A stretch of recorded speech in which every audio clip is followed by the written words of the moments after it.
Senhor Deus, ó Pai amado, ainda em Tua presença, Deus, eu gostaria de pedir que continuasse conosco. Que Sua presença se fizesse sensível agora, nesse momento.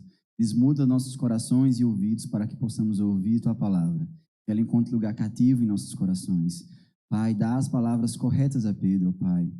Que ele venha ser usado nessa noite como seu instrumento, Senhor. Em Teu santo nome que eu te peço e te agradeço. Amém. Amém. Eu saúdo a igreja com a graça e a paz do Senhor.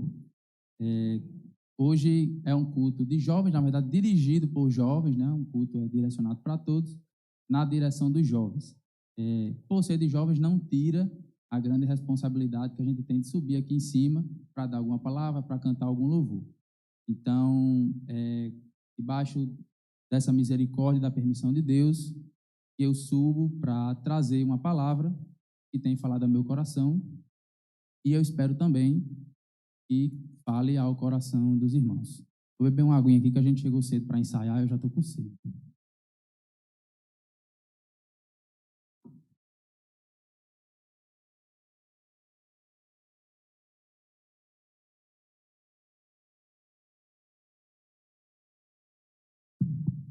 Agora vai. Eu vou pedir para que os irmãos abram a Bíblia no livro de Paulo aos Efésios. Nós vamos ler do capítulo 2, inicialmente, do versículo 1 ao 10. Efésios, capítulo 2, do versículo 1 ao 10. Nós vamos fazer essa leitura inicial, vamos entender um pouco da contextualização do que é falado no livro de Efésios, tem todos no decorrer dos 6 capítulos. Vamos entender a palavra central, que é a intenção hoje de falar sobre a graça de Deus para as nossas vidas, e vamos entender um pouco da aplicação prática disso para o nosso dia a dia. Então, iniciando nossa leitura, Efésios capítulo 2, do versículo 1 ao 10, ele fala assim: Ele vos concedeu a vida, estando vós mortos nas vossas transgressões e pecados, nos quais andastes no passado, conforme o curso deste sistema mundial, de acordo com o príncipe do poder do ar, o espírito que agora está atuando nos que vivem na desobediência. Anteriormente, todos nós também caminhávamos entre eles, buscando satisfazer as vontades da carne, seguindo os seus desejos e pensamentos, e éramos, por natureza, destinados à ira. No entanto, Deus, que é rico em misericórdia, por meio do grande amor com que nos amou, Deus nos vida com Cristo, estando nós ainda mortos em nossos pecados. Portanto, pela graça sois salvos. Versículo 6. Deus nos ressuscitou com Cristo e com Ele nos entronizou nos lugares celestiais em Cristo Jesus, para revelar nas eras vindouras a suprema riqueza da sua graça por intermédio de sua bondade para conosco em Cristo Jesus. Porquanto, pela graça sois salvos, por meio da fé, e isto não vem de vós, é dom de Deus. Vamos repetir o 8. Porquanto, pela graça sois salvos, por meio da fé, e isto não vem de vós, é dom de Deus.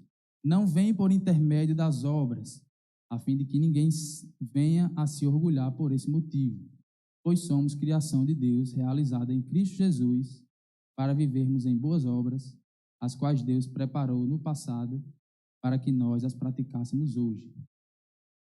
Essa é a nossa leitura inicial do capítulo 2 de Efésios.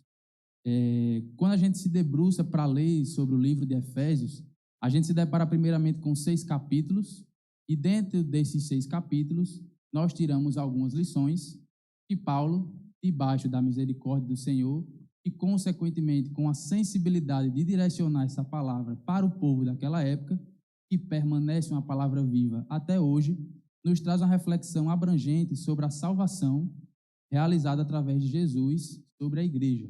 Quando a gente fala de salvação, a gente tem que incluir nesse termo salvação o sacrifício de Deus que ele fez por nós, por enviar o seu Filho e morrer na cruz em nosso lugar. O que é mais interessante no livro de Efésios, quando ele fala dessa salvação que Deus tem com a igreja, é que ele envia o seu Filho, e ele deixa isso claro durante o livro, para todos.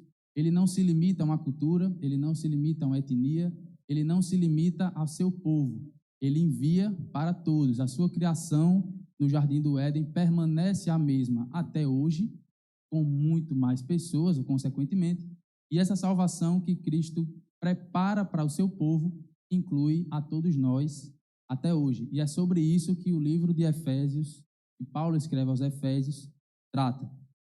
Além dessa salvação que Cristo dá para a igreja, nós temos alguns temas do decorrer dos capítulos, do 1 ao 6, como a unidade da igreja, o comportamento cristão, tratamento de pais para filhos, de filhos para pais, maridos para esposas, esposas para maridos. E tudo isso é implantado com a sensibilização de Paulo para aquele povo. Essa mensagem de Deus para Paulo é passado para aquele povo de uma forma que essas virtudes e esses valores se permaneçam firmes em nós até hoje, pela aquela palavra implantada. Mas o que é mais interessante, o que é que a gente vai se debruçar hoje dentro da carta de Paulo aos Efésios, é justamente a salvação pela graça. Dentre os temas que ele traz de unidade da igreja, de comportamento cristão, de ética, de valores cristãos, nós vamos nos debruçar sobre a salvação pela graça. E por que nos debruçar sobre a salvação pela graça? Quando a gente fala graça, consequentemente a gente lembra de algo de graça, algo gratuito, algo 0800, como a gente fala hoje. Se nós recebemos algo de graça, foi por dois motivos. Ou a gente fez por merecer muito, ter recebido isso, qualquer coisa. Se eu ganhei esse celular de graça, ou eu mereci muito ganhar, ou alguém, por misericórdia, porque estava com pena, ou qualquer outro motivo, alguém pagou o preço por esse celular para mim. Então, se a gente recebe algo de graça, é por esses dois motivos. Com certeza, a salvação não foi por nós merecermos. A criação que cai em pecado se corrompe naquele momento do Jardim do Éden, e naquele momento, como a gente aprende no... Eu até ia trazer uma pulseirinha que eu tenho que tem as cores do plano da salvação, eu acabei esquecendo. E aí o preto significa aquele texto de Romanos, né? Pois todos pecaram e estão destituídos da glória de Deus. Então a gente peca, a humanidade peca, né? Quero deixar bem claro que quando eu falar a gente, falar nós, nosso, eu me coloco em primeiro lugar, tá? Para não achar que eu estou passando isso para ninguém. Então eu me coloco em primeiro lugar nessa mensagem aqui, para entender que a gente não merece essa graça que recebeu, mas Deus, por sua infinita misericórdia, envia o seu Filho para pagar o preço por essa graça. Então a gente recebe algo de graça por um preço que já foi pago. E aí o livro de Efésios, continuando no entendimento do contexto do livro de Efésios, ele apresenta o plano de Deus a respeito do ser humano.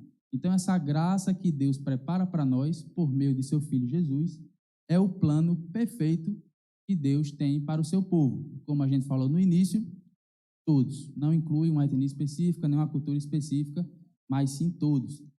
E o que o texto deixa bem claro, fazendo o recorte temático, é justamente que a graça não é exclusiva ao povo de Israel. Quando se lê graça no livro de Efésios, pode-se a gente achar que aquela graça era exclusiva ao povo de Israel, povo escolhido de Deus, mas é abrangente para todos os povos. E aí, durante a semana, durante um mês, eu estava dando uma olhada sobre esse tema, eu achei interessante um artigo de um teólogo americano, estadunidense no caso, né? Americano inclui tudo, um teólogo estadunidense. Ele é bem novo, nasceu em 1997, então ele tem 27 anos, né? 27 anos. Chamado Eldert Bronkhorst. Então ele tem alguns temas muito interessantes, alguns artigos muito interessantes que ele trata e temas muito pertinentes para nós hoje. Um deles é a graça. E aí ele diferencia essa graça de Deus, né?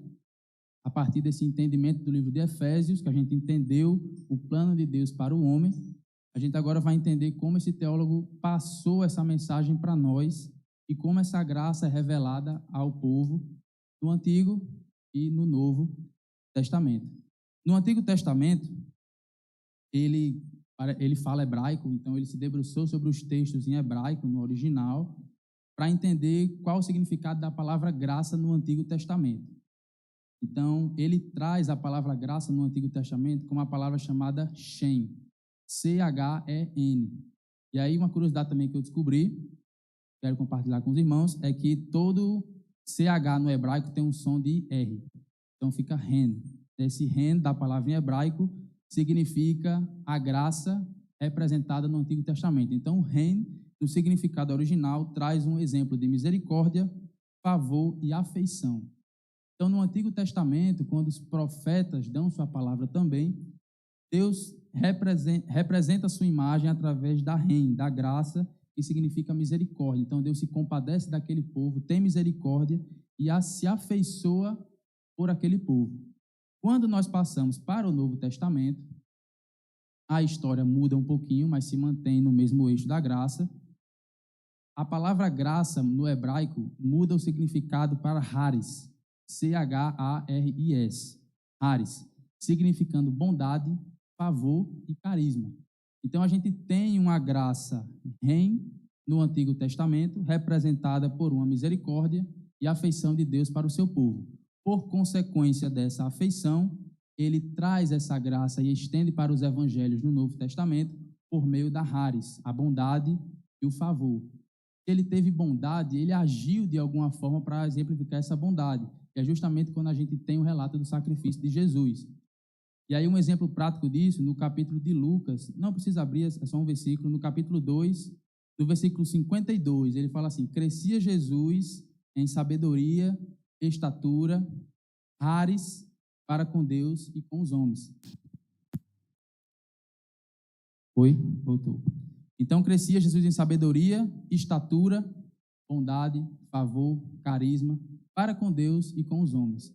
Então, a gente vem do Antigo Testamento, de uma afeição por aquela humanidade, passamos para o Novo Testamento, para uma exemplificação da bondade de Deus por meio do sacrifício.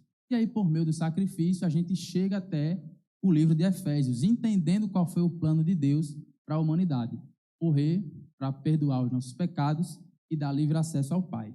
E aí, quando a gente vai capítulo a capítulo, então a gente chega aqui agora no momento principal da nossa mensagem, que é entender como essa graça, sempre existente na história do Antigo ao Novo Testamento, se representa de capítulo em capítulo, da forma como Paulo, por sua sensibilidade, expressou aos Efésios.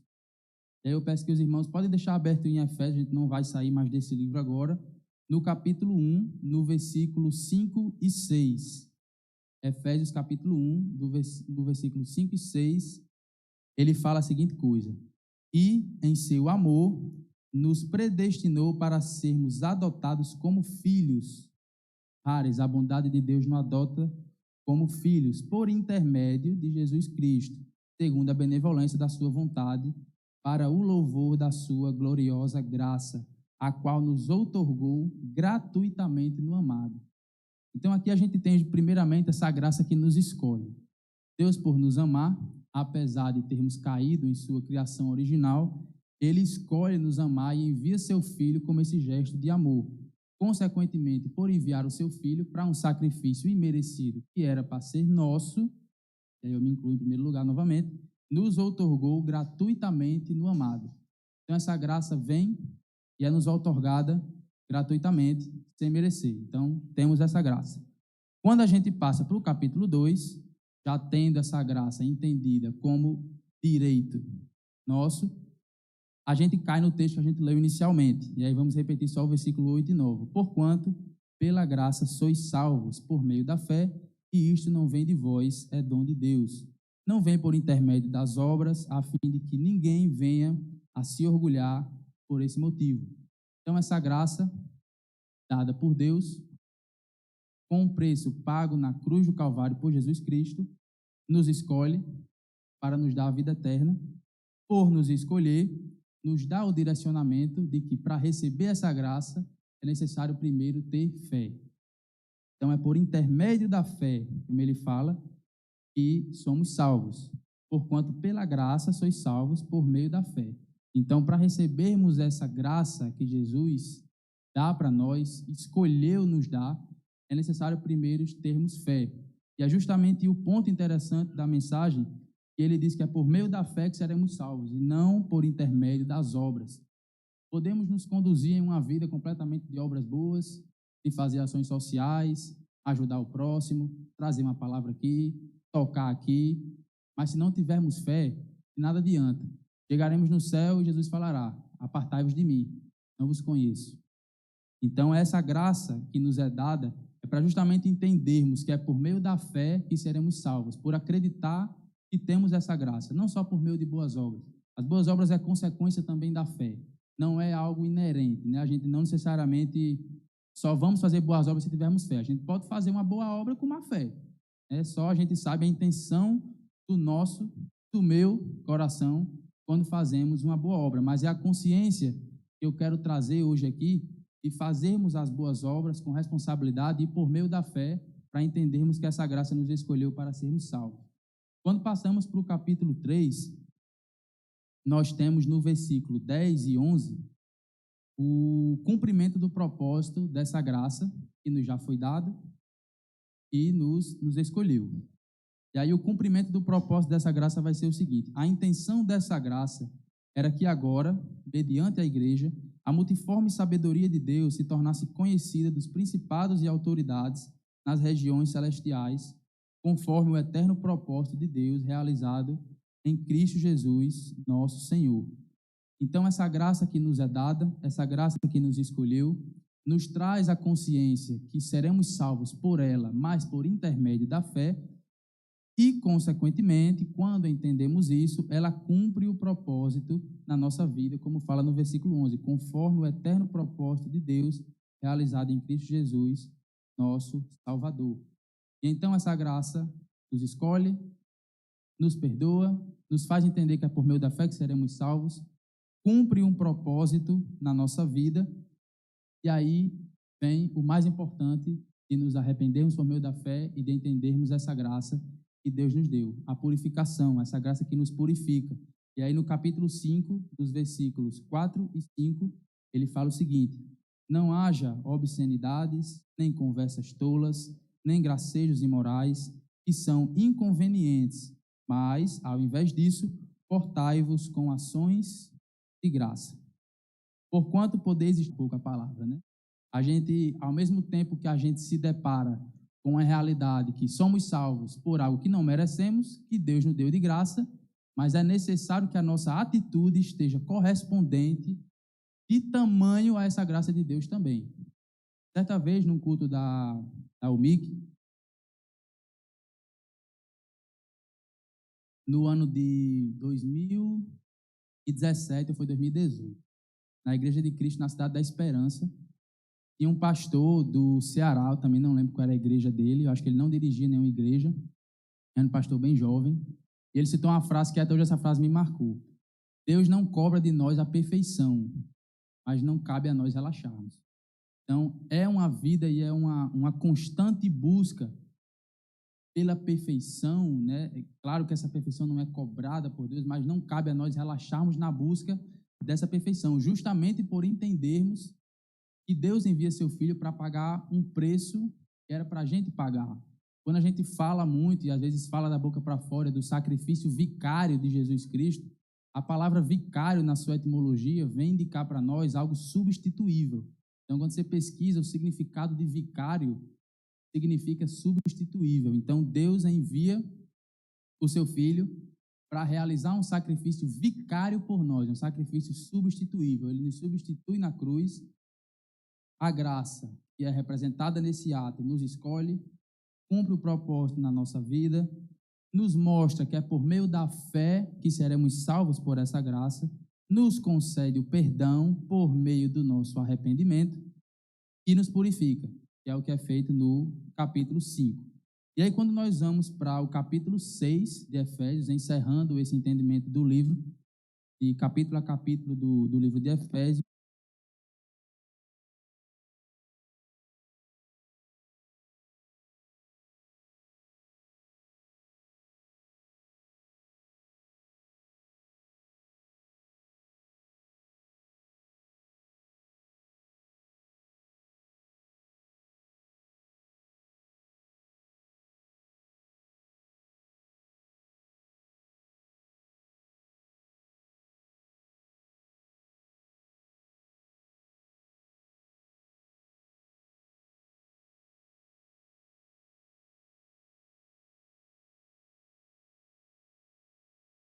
que nos guarda, no capítulo 6, no versículo 23 e 24. A paz esteja com os irmãos, bem como o amor com fé, da parte de Deus Pai e do Senhor Jesus Cristo. A graça seja com todos os que amam a nosso Senhor Jesus Cristo com amor sincero e incorruptível. Então, a responsabilidade agora é dada para nós. Essa graça nos escolhe, a gente entende que sem merecer a gente recebeu essa graça. Essa graça na nossa vida cumpre o propósito de nos fazer entender que foi por meio do sacrifício de Jesus Cristo na cruz que a gente recebeu essa graça. Ela vai nos conceder o perdão quando a gente se arrepende e também por entender que foi por meio da fé que garantimos essa salvação. Nos purifica no capítulo 5 como uma sequência lógica desse arrependimento que tivemos. E no capítulo 6, ele vem trazer uma mensagem dessa graça que nos guarda. Então, a gente, sem merecer, recebe isso e cabe a nós, e aí é um desafio pessoal, de nós mantermos em toda a nossa vida uma constante busca e um constante quebrantamento para mantermos nossa fé e entendermos que pela graça nós seremos salvos. Voltando à parte da pulseira que eu falei que esqueci de trazer, do plano da salvação, tem um versículo muito conhecido, João 3,16, todos conhecem, às vezes a gente fala até de cabeça, né? Porque Deus amou o mundo de tal maneira que deu seu Filho unigênito para que todo aquele que nele crê não pereça, mas tenha a vida eterna. O ponto interessante desse versículo e a conexão que ele tem com a nossa mensagem da graça é que a gente já entendeu que a graça de Jesus foi nos dada de forma imerecida. E aí, por meio da fé, a gente tem a vida eterna. Eu fui para a área de engenharia justamente por não gostar de português também, mas aí eu fui obrigado a entender o que significa o presente do indicativo nesse texto. Quando a gente fala tem, é porque a gente não teve, nem teremos. A gente tem no momento. Então, a gente já tem.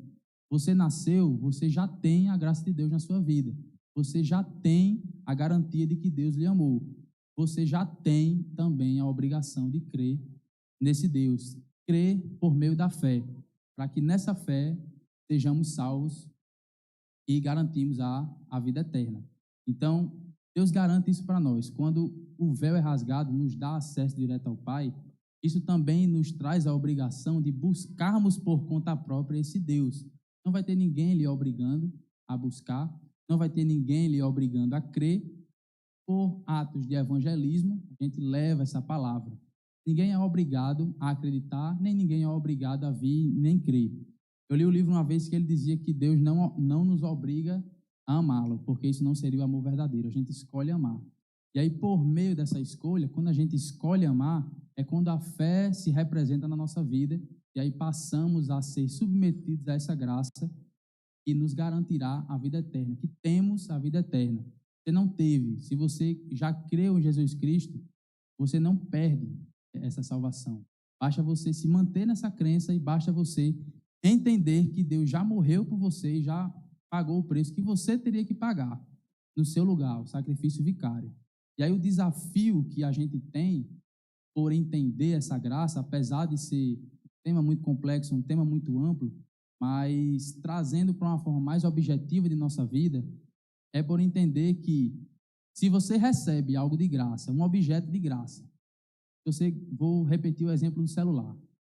Se você ganha um celular de graça, se você ganha um objeto de graça, você provavelmente vai passar a vida toda tentando pagar de alguma forma, com gratidão, com agradecimento, a essa pessoa que lhe deu, principalmente se você não tiver merecido. Como a gente entende que a gente não mereceu a graça que foi dada a nós, o mínimo que a gente pode fazer é crer que esse Jesus nos salvou e crermos na salvação que nos garantirá a vida eterna. Tem uma história muito interessante que eu escutei certa vez, vi na internet, no Instagram. Era um rapaz que foi cortar o cabelo, e aí, ao chegar no cabeleireiro, ele se depara com um morador de rua, que estava com um cabelo muito grande, uma barba mal feita, e ele, ao entrar no cabeleireiro, ele pergunta: cabeleireiro, você já viu esse rapaz que está aqui fora na sua calçada? Cabelo grande, com barba mal feita? Ele sempre está aqui, tem vários outros que passam por aqui também. E aí ele falou: por que você não faz uma ação social no sábado para cortar o cabelo desse pessoal que fica aqui na calçada? Se o cabeleireiro tinha fé, se ele não tinha, se ele era crente, se ele não era, ele estaria fazendo uma boa obra, certo? Esse é o primeiro ponto. E aí o cabeleireiro falou, não, eu não tenho um problema de fazer isso não. Se tiver aqui, eu corto o cabelo deles, ajeito a barba, tudo de graça.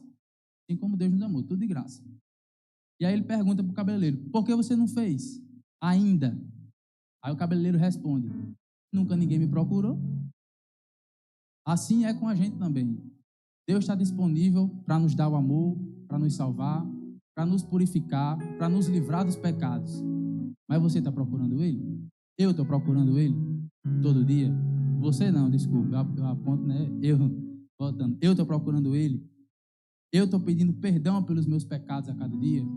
Estou me arrependendo a cada dia. Estou realmente entendendo que Ele me salvou de graça. Eu mereci isso.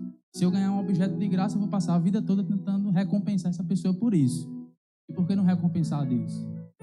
Por que não recompensar a salvação que foi feita?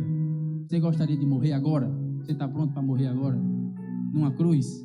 Eu não estou. Numa cruz? Eu não estou, não. Por isso que a gente tem que ter a consciência de que esse Deus veio para nos salvar. E é justamente isso que nos traz a consciência de que a gente tem que amá-lo cada dia mais. E entender que essa graça nos escolheu sem merecermos, no capítulo 1 de Efésios. E entender que pela graça seremos salvos por meio da fé, por meio de obras também, mas essa obra tem que vir precedida de uma boa vontade de fé que a gente concede a essa pessoa que a gente está ajudando. E não é à toa que no versículo 10 ele fala o seguinte: pois somos criação de Deus, realizada em Cristo Jesus, para vivermos em boas obras. Então Deus nos cria, Deus nos capacita para que vivamos em boas obras. Agora é necessário que a gente tenha fé antes. É necessário a gente fazer essa boa obra tendo fé no Pai, tendo fé em Deus. E nada adianta fazer algo se a intenção boa não estiver no nosso coração. Voltando à história do cabeleireiro. Ele está lá, disponível para cortar o cabelo de todo mundo na calçada. E quem chegar. Mas alguém já teve a iniciativa de entrar naquela barbearia para ele cortar o cabelo? Provavelmente não. A história nos traz o resultado de que não teve. Até por isso mesmo, que até hoje ele não tinha cortado o cabelo de ninguém de graça. Todos tiveram que pagar. Deus está me convidando hoje, está convidando você para entrar na sala do trono dele. Para entender que a gente não mereceu esse sacrifício. Era para sermos nós. E aí com isso a gente volta para o verbo presente do indicativo. A gente já tem essa salvação. A gente já tem esse preço pago na cruz. E por que a gente não se rende a Ele a cada dia? Que seja um dia hoje para a gente pedir perdão dos nossos pecados. Pedir perdão por sermos tão falhos, por às vezes fazer coisas que a boa vontade não está no nosso coração. E aí, para não achar que eu estou falando de ninguém, nossa, eu me incluo em primeiro lugar. E aí são essas lições práticas que o livro de Efésios como um todo traz para a nossa vida. Essa graça irresistível. Quando a gente entende isso, mesmo essa graça sendo dada de graça, às vezes a gente não entende por não ser algo palpável. A gente não vê, às vezes a gente não sente por falta de sensibilidade, às vezes a gente não vê, a gente não toca. Por isso mesmo a gente às vezes se torna resistente a isso. E aí, a partir do momento que a gente, por meio da fé, entende a graça que nos salvou, essa graça se torna irresistível. A gente se rende a isso. Com certeza você já teve, e aí eu falo de você mesmo, porque eu também já tive, um dia que você sentiu a presença de Deus. De qualquer forma, a depender do seu temperamento, a depender da sua forma como você se comunica, você já sentiu essa presença de Deus na sua vida. Quando você sentiu, eu duvido que você não tenha sentido algo bom. Você melhora a sua comunicação, você melhora tudo. E isso é o resultado do entendimento da graça que a gente tem, que Deus nos deu. Não necessariamente uma pessoa não aceitará o evangelho assim que ouvir. Assim que a gente comunica esse evangelho, assim como eu estou comunicando para você e estou comunicando para mim mesmo hoje, não é obrigação da pessoa aceitar na mesma hora. Mas a semente foi plantada. Se você faz uma boa obra por meio da fé, você planta uma semente na vida da pessoa. A irresistibilidade da graça significa que o propósito de Deus se cumprirá de uma forma ou de outra na vida daquela pessoa. Então, uma semente plantada A graça que nos escolheu, a graça que nos perdoou, a graça que nos purificou e, consequentemente, a graça que nos guarda, que nos dá e temos a vida eterna, é justamente a semente plantada na nossa vida, na minha vida, que nos faz uma hora ou outra se render a esse propósito da criação, o plano de Deus apresentado no livro de Efésios. Então nós temos a vida eterna por meio da fé, por meio da graça. E aí a gente fica naquela dúvida, já para encerrarmos a nossa breve reflexão de hoje. A gente fica naquela dúvida: Deus me amou de tal maneira, Deus me deu a graça para que eu tenha a salvação, Deus me escolheu, Deus me perdoou, eu me arrependi, Deus me perdoou. Quando Deus me perdoou, Ele me purificou, e aí Ele me guardou. Depois disso tudo, se eu pecar de novo, vai acontecer comigo, com certeza. Mas aí a palavra de Deus, como ela não volta vazia, ela é completa. Então em Romanos ele fala: onde abundou o pecado, superabundou a graça. Então mesmo depois dessa sequência lógica que a gente entendeu da graça, que nos escolheu, que cumpriu o propósito, que nos salvou, que nos purificou, que nos guardou, independente do que você faça, Deus não está cobrando de você a perfeição. Mas não cabe a você, a mim, a eu primeiro, novamente, relaxar. Não cabe a eu, a mim, aí o português me pegou agora, mas não cabe eu relaxar nessa situação. A partir do momento que a gente entende que Deus me amou, mandou o seu filho para morrer por mim, é obrigação minha, no mínimo, ter fé nesse Deus, nesse Pai que nos amou primeiro. E caso eu peque, a consciência tem que vir de que onde abundou o pecado, superabundou a graça. E aí, por superabundar a graça, a gente volta para um ciclo contínuo. Aí eu já entrei na minha área, né? Se uma energia acaba, você ajeita o fusível, corrente contínua volta, ou alternada, mas ela fecha o ciclo. Então, se essa luz se apagar, a gente conserta e ajeita. Se a sua luz, a sua chama se apaga, Deus é o eletrotécnico que vai lhe consertar, certo? Então, é por meio disso, por meio desse entendimento, que a gente conduza nossa semana, nossa vida, o resto das nossas vidas, entendendo que mesmo sem merecermos, Deus nos amou. E aí, por Ele nos amar, é nossa obrigação buscarmos. Tenho certeza que eu não quero ficar de cabelo grande nem de barba mal feita por não ter procurado o barbeiro. Assim como eu não fico, de 2 em 2 meses eu vou ali cortar meu cabelo. É costume já. Assim como você também vai no cabeleireiro cortar seu cabelo para manter arrumado. Busque a Deus também para manter sua fé. Essa é a minha mensagem para você hoje.